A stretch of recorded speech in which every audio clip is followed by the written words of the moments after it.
अस्सलाम वालेकुम गाइस, आज हम करने जा रहे हैं अपने बाबा का फेस रिवील और बड़ी धूप है।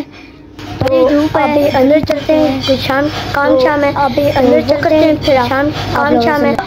वो करते हैं, फिर आप लोगों से फेस रिवील करने का। तो आप लोग कमेंट में रिवील करने का, तो आप कमेंट से पहले आप लोग कमेंट में बताएं।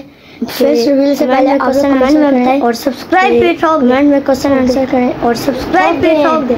अभी जाते हैं उधर कमरे में, ठोक दें अपने बाबा। भी जाते हैं उधर कमरे में, करते हैं अपने बाबा का फेस रिवील करते हैं। 2 by start 1 face reveal start. Subscribe करें, कर दो सब्सक्राइब करें, हमारा भाई कर दो ये। तो इसी के साथ मिलते हैं अगले ब्लॉग में। इसी के साथ अल्लाह हाफिज़।